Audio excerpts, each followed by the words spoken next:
Olá, seja muito bem-vindo ao Business. A partir de agora você vai conferir. Microsoft se torna a segunda empresa da história a alcançar um valor de mercado de 4 trilhões de dólares. A Austrália vai proibir menores de 16 anos de usarem o YouTube. A regra segue a linha de outras restrições já impostas ao TikTok e ao Instagram. A Tesla de Elon Musk inaugura em Hollywood um drive-in com restaurante anos 50 e estações de recarga para carros elétricos. É tecnologia com clima retrô. E a Starlink começa a oferecer internet gratuita via satélite para celulares no Brasil. Eu sou o Bruno Meyer e o Business, a sua revista eletrônica de negócios, está no ar. Jovem Pan Business. E o iFood, líder do mercado de delivery no país, comprou 20% da CRM Bônus, uma plataforma focada em programas de fidelidade em lojas pelo país, conhecida como Giftback, fundada em 2018 e gerida até hoje por Alexandre Zouco.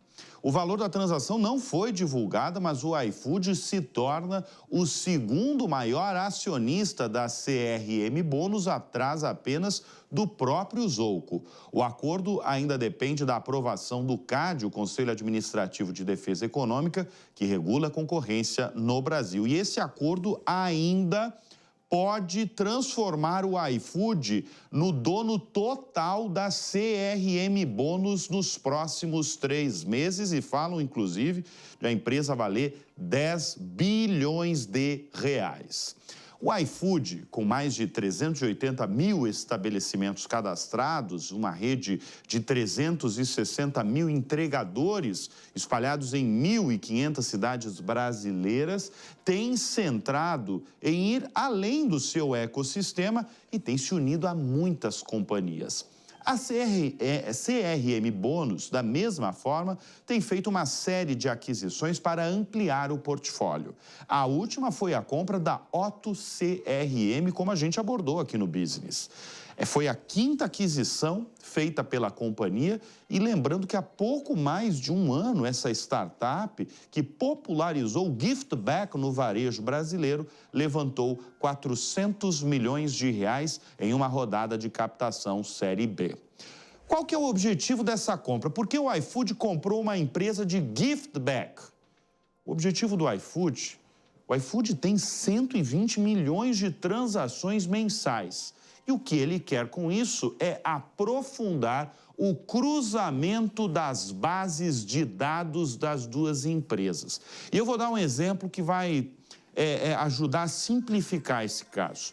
Por exemplo, uma marca atendida pela CRM Bônus pode oferecer um desconto ou oferecer um benefício para alguém que acabou de deixar um restaurante próximo à loja parceira da startup. Portanto, é um negócio, serão empresas aí que vão se conectar para gerar ainda mais negócios e vendas. E ainda falando do mercado brasileiro, mas fugindo do mercado de delivery, o volume de cerveja caiu 8,9% no Brasil e para a Ambev, a fabricante que comanda 60% do mercado de cervejas no país e é dona de marcas muito conhecidas, dona da Brahma, dona da Spaten, dona da Budweiser, dona da Skol. A companhia viu o seu volume de cerveja no Brasil cair esse número que eu falei, 8,9%, no segundo trimestre de 2025, se a gente comparar com o mesmo período do ano passado, e o volume ficou em 20,042, para ser mais exato, quem entende isso sabe que foi uma queda, milhões de hectolitros. Hectolitros, todo setor analisa sempre o hectolitro. Esses dados foram divulgados em um balanço financeiro divulgado essa semana pela empresa. Por que caiu? A Ambev aponta a Ambev culpa um enfraquecimento do mercado de cervejas populares no Brasil, sobretudo no mês de junho, por conta do clima desfavorável. O setor já esperava uma queda de volume da Ambev, principalmente com a estratégia da Heineken, que decidiu segurar o preço por 3 meses para garantir uma maior participação de mercado de volume. O enfraquecimento da operação no Brasil, como a gente tem visto aí com o volume caindo de cerveja, assim como a China também teve enfraquecimento, mexeu com o balanço dessa gigante, que é a Ambev, e fez com que as ações da companhia caíssem logo após a divulgação do balanço. A Ambev afirma que o principal fator que impactou o desempenho de volume no trimestre foi a indústria mais fraca. Para a empresa, temperaturas mais baixas afetaram negativamente ocasiões importantes de consumo, especialmente nas regiões sul e sudeste do Brasil. Essas duas regiões representam quase 60% da indústria. Mas tem notícia positiva envolvendo a Ambev, porque marcas premium e marcas consideradas super premium cresceram na casa aí dos 15%, lideradas por 3 marcas: a Corona, a Original e a Stella Artois. E a Starlink de Elon Musk passou a oferecer uma conexão gratuita à internet via satélite para celulares no Brasil. Neste primeiro momento, a funcionalidade permite apenas o envio e recebimento de mensagens de texto, o compartilhamento de localização e o acesso a serviços de emergência. A expectativa é que, em breve, o serviço também inclua chamadas de voz e navegação completa na internet. Ao contrário das redes tradicionais, que dependem de torres de celular fixas em terra, a Starlink utiliza satélites que funcionam como torres móveis no espaço, permitindo acesso mesmo em regiões remotas ou sem cobertura das operadoras convencionais. Cerca de 50 modelos de celulares já são compatíveis com o serviço, incluindo aparelhos da Samsung, Apple, Motorola, Google e da própria T-Mobile. Para utilizar a conexão via satélite, é necessário que o celular esteja com o sistema operacional atualizado e que a opção de conexão automática a redes emergenciais esteja ativada nas configurações do aparelho. A tecnologia representa um avanço significativo na inclusão digital e no acesso à internet em áreas isoladas, oferecendo conectividade direta do espaço sem custo para o usuário. E a Austrália vai proibir o acesso ao YouTube para menores de 16 anos. O país vai utilizar de leis sobre redes sociais para vetar que menores de 16 anos acessem a plataforma de vídeos do Google. Segundo a ministra das Comunicações, Anika Wells, há lugar para as redes sociais, mas não há lugar para os algoritmos predatórios direcionados às crianças. Queremos, segundo a ministra, que as crianças saibam quem elas são, antes que as plataformas assumam quem elas são. Essa não é uma novidade no país. A Austrália anunciou no ano passado que adotaria leis para proibir o acesso de crianças a redes sociais como Facebook, TikTok e o Instagram até que completem 16 anos. O governo havia indicado, então, que não incluiriam o YouTube na restrição, dado o uso escolar. Um porta-voz do YouTube considerou o anúncio uma mudança impactante. O Google, em comunicado, afirma que essa posição da companhia a posição da companhia continua clara. O YouTube é uma plataforma para compartilhar vídeos com uma biblioteca de conteúdo gratuito e de alta qualidade, cada vez mais utilizada em telas de televisão. Portanto, não é uma rede social. Isso, novamente, eu afirmo, quem disse isso foi o próprio Google. E ainda falando desse assunto, o TikTok anunciou novos recursos voltados à segurança de adolescentes na plataforma. A partir de agora, pais responsáveis poderão receber notificações sempre que os filhos publicarem novos vídeos. Além disso, terão acesso às configurações de privacidade da conta, incluindo se o jovem permitiu downloads do seu conteúdo ou se a lista de seguidores está visível para outros usuários. Com a atualização, também será possível limitar interações com desconhecidos, denunciar conteúdos e acompanhar quais temas o adolescente prioriza no feed. Segundo o TikTok, as mudanças foram desenvolvidas com base em pesquisas, sugestões do Conselho Global da Juventude e também um apoio do Digital Wellness Lab do Boston Children's Hospital. E faz 2 semanas que nós vemos aqui no Business que a NVIDIA se tornou a primeira empresa a atingir o valor de mercado de 4 trilhões de dólares. É um valor astronômico, equivale a mais de 21 trilhões e meio de reais. Pois chegou a vez da segunda empresa a alcançar esse valor de mercado na história.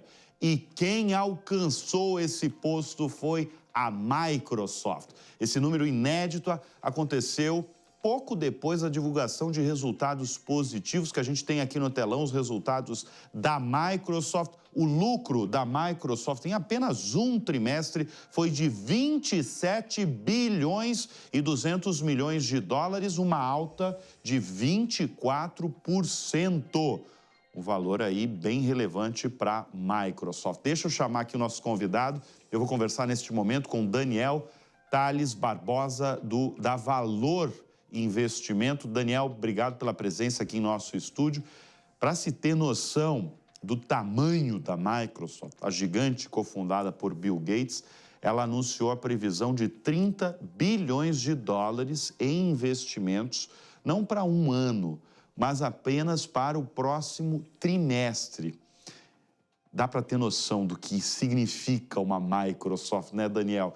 Eu queria que você explicasse para a nossa audiência como é que a gente pode explicar esse resultado tão positivo da Microsoft este ano de 2025. Obrigado pelo tempo, obrigado pelo espaço. Estão investindo pesado no CAPEX ali, principalmente com estruturas de IA, né? Então, se você olha essa projeção ainda para 2026, o número é ainda mais assustador, né? Passa ali dos 100 bi projetados, segundo alguns analistas ali, do que eles preveem para os próximos passos do desenvolvimento, né? A Microsoft está entregando resultados bem robustos já faz certo período de tempo, né?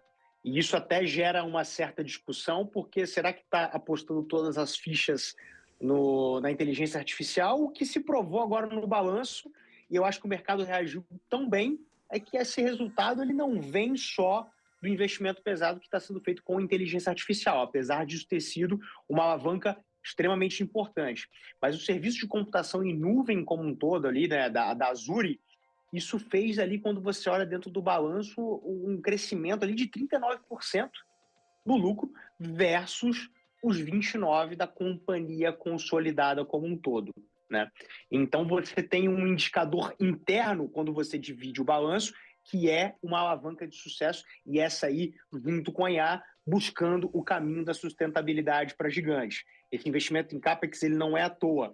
A Microsoft ela vem fazendo ali incrementos e integrações interessantíssimas no seu chatbot, no Copilot, e principalmente buscando integrar isso com serviços de computação em nuvem para ganhar cada vez mais processamento computacional. Daniel, explica para a nossa audiência o que é esse investimento em CAPEX, que você falou umas 3 vezes aí, que é um dos destaques aí da Microsoft. Basicamente tudo que você investe, você faz ali um investimento em estrutura, prevendo que aquilo pode dar um incentivo e estrutura para um crescimento ainda mais robusto nos próximos trimestres, semestres e ano. Isso se chama CAPEX. Você, então, faz um investimento basicamente focando em estruturar ainda mais e diversificar as suas frentes de atuação com determinada coisa. Principalmente, no caso de Microsoft, as estruturas de integração e processamento com inteligência artificial. Tá, bom, você falou de inteligência artificial, você falou de espaço da nuvem. Eu vou mudar de gigante de tecnologia, vou apresentar os dados de outra. Eu quero já ouvir a sua opinião, Daniel. Já te chamo aí. Porque a Meta foi outra que apresentou resultados muito fortes no segundo trimestre. Eu tenho os resultados aqui no telão da empresa de Mark Zuckerberg, um lucro líquido de 18 bilhões e 300 milhões de dólares, uma alta também impressionante de 36% se comparado com o mesmo período do ano anterior. No balanço, a companhia de Mark Zuckerberg mostrou uma previsão mais forte do que o esperado para o período atual, num sinal de que o negócio, como é que a Meta ganha dinheiro? É com o negócio de publicidade da empresa, publicidade no Facebook, publicidade no Instagram.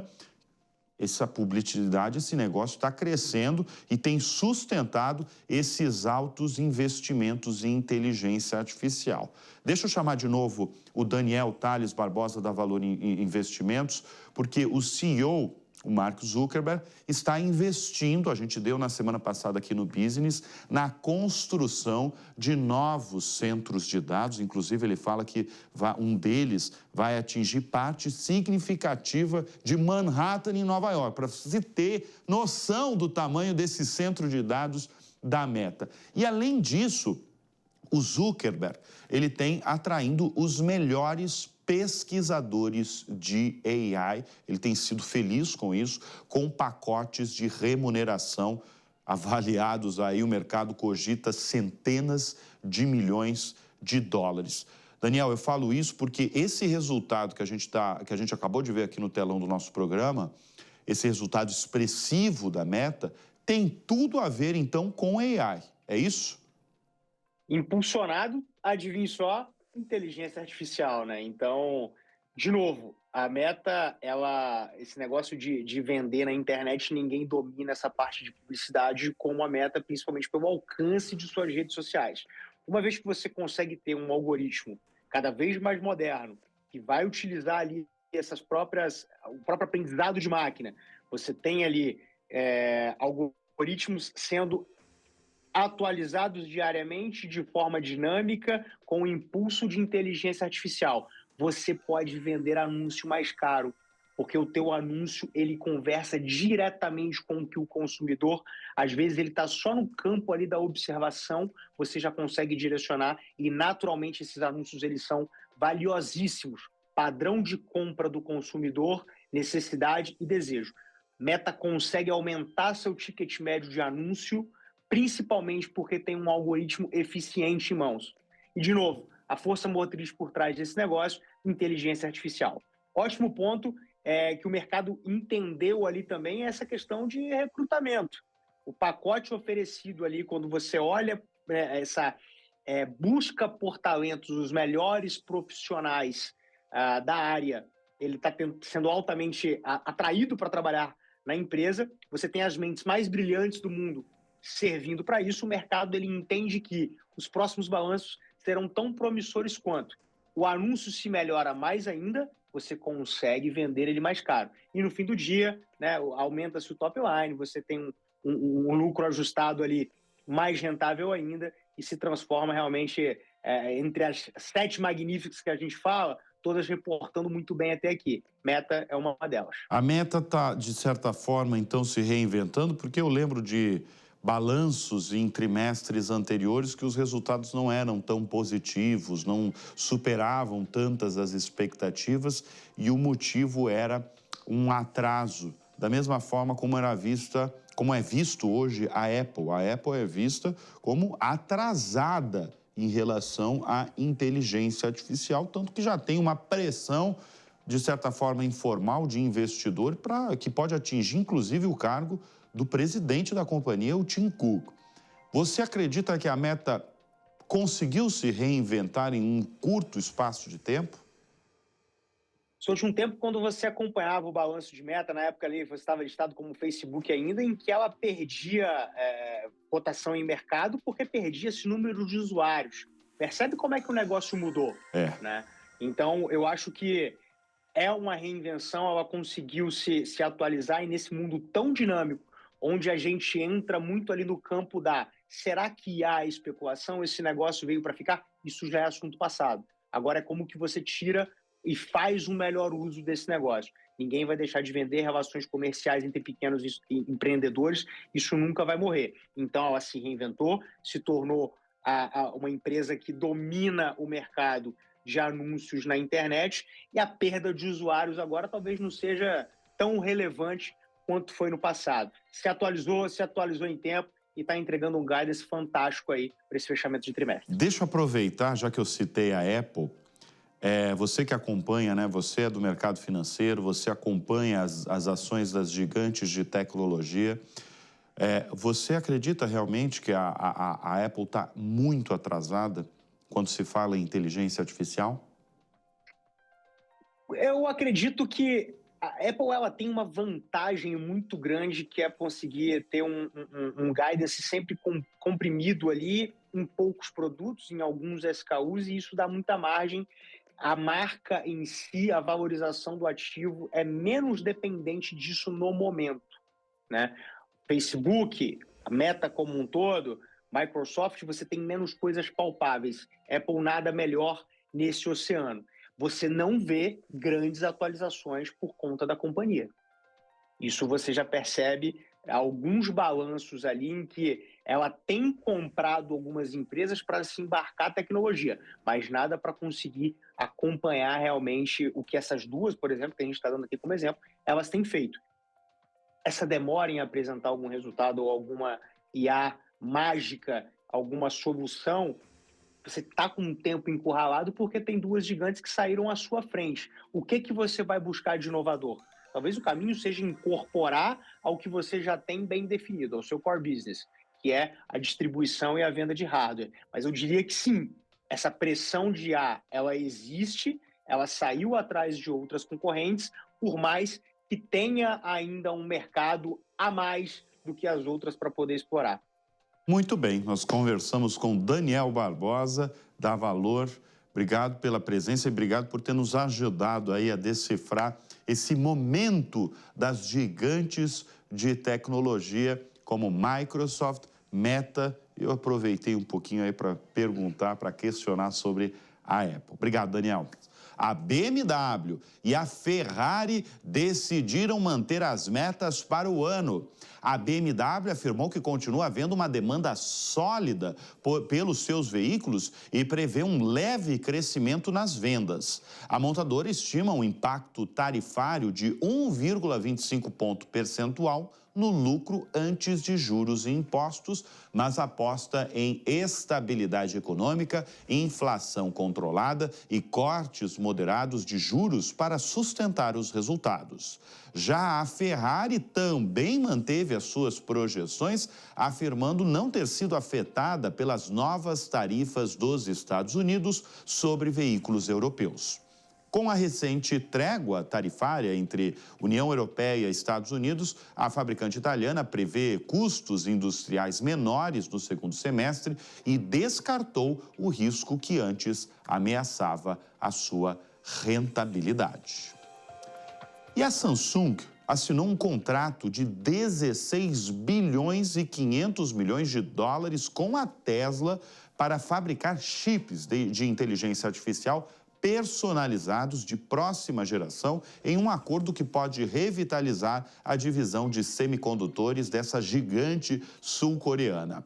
Com duração de 8 anos, o contrato é o maior já firmado pela unidade de fundição da Samsung com um único cliente e representa 7,6% da receita da empresa no ano passado. As ações da companhia subiram 6% após a divulgação dessa notícia. Os chips, batizados de AI6, serão produzidos na nova fábrica da Samsung no Texas, viabilizada com parte dos subsídios da Lei da Ciência e Chips dos Estados Unidos. Eles devem equipar os sistemas de direção autônoma e robôs humanoides da Tesla, além de auxiliar no treinamento de modelos de AI baseados em vídeo, reduzindo a dependência de chips gráficos da NVIDIA. A fábrica da Samsung nos Estados Unidos enfrentava dificuldades para atrair grandes talentos.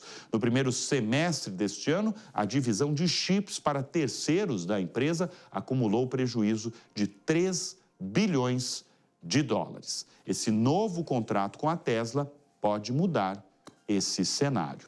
E a Essilor Luxótica, que é fabricante, a dona dos óculos Ray-Ban, reportou um crescimento de 7,3% nas vendas do segundo trimestre, totalizando pouco mais de 7 bilhões e 100 milhões de euros. Esse avanço foi impulsionado pelo sucesso dos seus produtos com inteligência artificial, especialmente os óculos inteligentes desenvolvidos em parceria com a Meta, que tiveram a receita mais que triplicada em comparação com o mesmo período do ano passado. No acumulado do primeiro semestre, a companhia alcançou uma receita de 14 bilhões de euros, superando uma alta de 7,3%. A empresa reafirmou as suas metas de médio prazo, projetando um crescimento anual de receita de um dígito médio até 2026. E a montadora indiana Tata Motors anunciou a compra do grupo italiano Iveco por 3 bilhões e 800 milhões de euros. Esse acordo, confirmado por ambas as empresas em comunicado conjunto, não inclui a divisão de defesa da Iveco, responsável por veículos blindados e militares, nem os rendimentos gerados por esse segmento.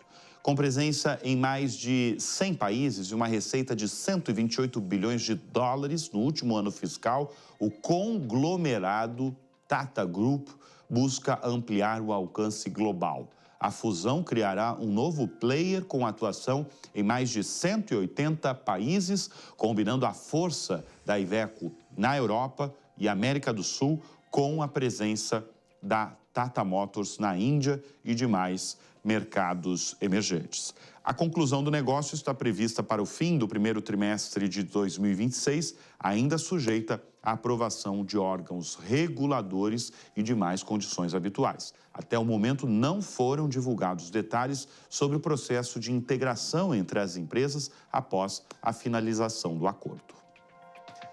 E Hollywood ganhou um novo ponto de encontro para os fãs de carros elétricos e da cultura retrô americana, porque a Tesla de Elon Musk inaugurou oficialmente o primeiro restaurante da companhia Drive-In com uma temática retrô, futurista, combinando gastronomia clássica dos anos 1950 com infraestrutura moderna para veículos elétricos. O local oferece 80 estações de recarga ultra rápida, porque enquanto o carro recarrega, os motoristas podem saborear pratos típicos da culinária americana e tudo isso sem sair do carro, no melhor estilo drive-in ou em mesas no interior do restaurante. O cardápio inclui opções como cachorro-quente e frango frito com waffles.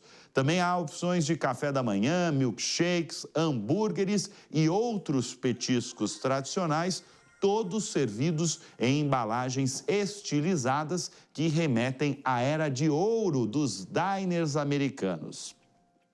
A proposta do restaurante vai além da alimentação. O espaço conta ainda com painéis digitais, trilha sonora inspirada nos anos 50 e até projeções de filmes clássicos ao ar livre em uma releitura moderna dos cinemas drive-in. Esse projeto faz parte da estratégia da Tesla de ampliar a experiência do usuário para além da condução elétrica, criando pontos de convivência e lazer enquanto os veículos recarregam. É um respiro aí para a Tesla de Elon Musk e com isso o business vai ficando por aqui. Eu agradeço muito a sua audiência, a sua confiança.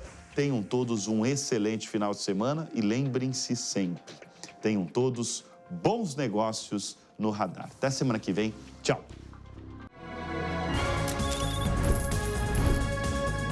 Jovem Pan Business. A opinião dos nossos comentaristas não reflete necessariamente a opinião do Grupo Jovem Pan de Comunicação. Realização Jovem Pan News.